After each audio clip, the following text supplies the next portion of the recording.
What is up, YouTube? This is Levi from Bayfoils, and today we are going to talk about fuselages and propeller placement designs. This is going to be my 5th or 6th video on, e-foil designs and kind of debunking some misconceptions that are on there on the internet, in the forums, and in the marketing teams. If you enjoy this kind of content, like these more nerdy science videos, please like and comment. The videos that get likes and comments, I know you guys actually like them, and in the future I'll make more of them.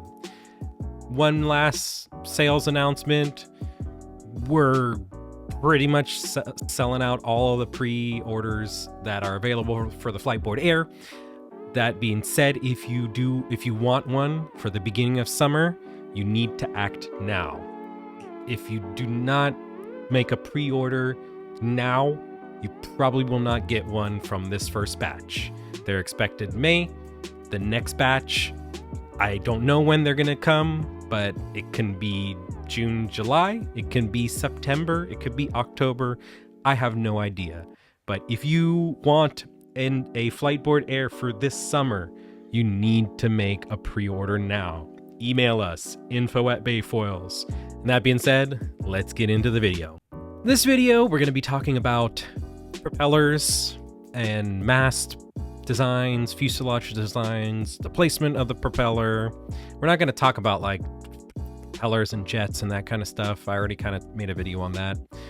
But we're going to be talking about strictly the design of the propeller placement in regards to our fuselage and mast, and how that affects the performance, and why the manufacturers do what they do. So if you haven't seen like the e-foil industry and the design, there's kind of two main designs. There's where the propeller is in line with the fuselage, which we got a Fliteboard behind me. You can see the fuselage where the front wing mounts is in line with the motor and propeller. The other design is the lift, where the motor is not on the fuselage plane. It's actually offset. It's above on the mast. If we look at it from a mathematical standpoint, having the propeller in line with the fuselage is better in every respect. So here, if we go over to our little diagram here, this is our force. Let me move myself out of the way so we can see the whole picture. We got our little e-foil down here. We have our mast and we have our motor. So this is in an offset design. And what happens is we lose energy when we offset the propulsion system from the mast, because instead of direct force applied to the wings, we end up getting rotational torque because there's a pivot point, and this propeller being offset from the mast acts as a lever arm and gives us some amount of rotational push.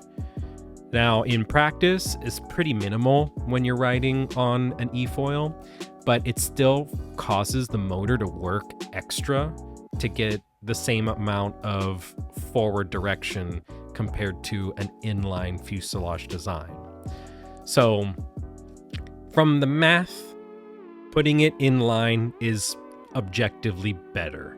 In practice, it's very hand wavy, so you can't really say. But the other reason why the on the mast placement is inherently worse is because you just don't get as much height out of the water.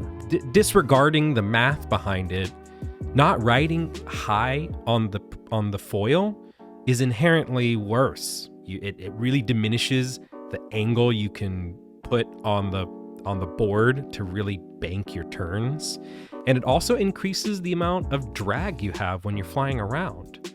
The more mast you have under the water, that just adds drag. That's just resistance.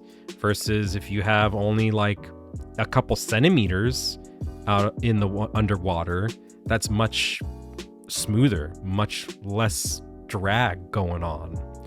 So that's kind of the big reason, is the height.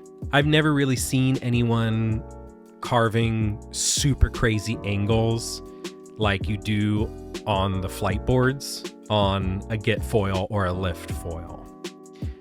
Here's one of my sessions, and you can see while I'm turning here, I'm doing a little a donut. I'm getting the board 60 to 70 degree angle, like off the water. Like, that's not really possible with a foil on the mast. Like, I've yet to seen that kind of crazy angle from a lift or get foil. If you are a lift or get foil rider and you can get those crazy 60, 75 degree angle bank turns, let me know. I'd really like to see it. Because until then, I think that's really only possible on a e-foil with a motor fuselage inline design. Before I move on from this, the last thing I want to cover about the on-mast placement motor design is the brands that make these, their marketing teams really try to sell the fact that this mount is kind of universal-ish. Like, this size mounting is shared by a number of different brands. Like, if you look here, you could see how this connects to the fuselage is the same on their e-foil and on their regular foil.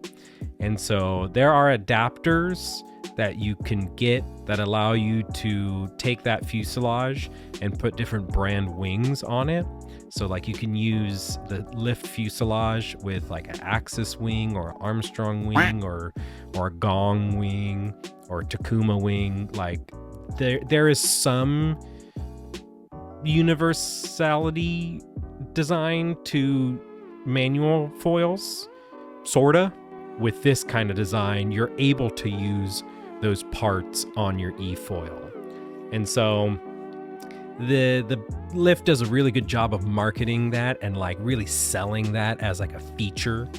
But to be super frank, like, the wings that you're going to be using for kiting, surfing, or pump foiling are not wings that you really want to be using for e-foiling. They're going to have way different chord lengths. They're going to have a way different wingspan. That's for those slower speed disciplines that aren't necessarily going to really feel great for e-foiling, and vice versa. Flightboard wings that are designed for e-foiling don't really make great surf wings for purely unpowered riding. And that's just due to the fact that, for one, with the e-foil, we're going so much faster than like most other unpowered foil disciplines. And then also, we're just trying to generate tons of lift with the e-foil, because we have to lift not only you as a person, but the battery, the board, all that extra weight. So the wings in general for e-foiling are designed to provide much more lift than wings for the other disciplines. Because, you know, a regular prone foil surfboard is like 10 pounds. Some of these pump boards are like 2-3 pounds. They're kind of like a wakeboard. There's no foam. It's just epoxy and carbon. So that's kind of, you know, a moot point. The fact that you can use third-party wings, or not even third-party, you could use wings that you use for surfing on your e-foil. You can, but you don't really want to. Now, why wouldn't every brand just put their propeller in line with the fuselage if that's better from a ride experience standpoint and from a mathematical standpoint? Well, it's not legal. That's really the long story of it. This is kind of the reason why I didn't really want to make a video on this topic, because it's hard to make a video on this topic without bringing up the fact that the inline fuselage design is a patent. Fliteboard has a patent on this design. And so Getfoil and Lift are all, you know, playing by the rules and designed their e-foil in a different way to not infringe on that patent. Whereas the other brands like Audi, Seafly, and Waydo are breaching that patent. You can see it's clearly in line with the fuselage. Their designs are in breach of Fliteboard's patent. And so it gets into a sticky situation where there becomes legal troubles with them selling these boards. That's kind of why those 3 brands that I mentioned are notoriously difficult to get in the United States, because Fliteboard has taken action against them. That's kind of it for this the eFoil motor placement. It's not really a complicated issue in terms of like the pros and cons of each design. The inline is just better, but not everyone can do it because of patenting, licensing agreement, design. And so, yeah, that's kind of it for the video. I don't really have much more to say other than, you know, some brands are designing their product and following the rules, and other brands are not following the rules. But that is a whole nother topic for somebody else who wants to make videos on copywriting. I just like making videos based on the science, not the legality. So I hope this kind of cleared up some of the misconceptions about motor placement on eFoil design. Because I've seen some hot takes on some of the internet forums where people are just have some really weird delusions on how this kind of stuff gets designed, when in actuality it's not really about iteration, it's more about just legality. So if you found this video informative, please drop a like or comment on the video, share it with your friends.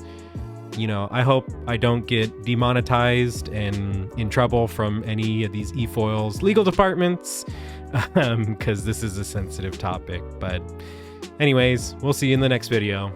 Cheers.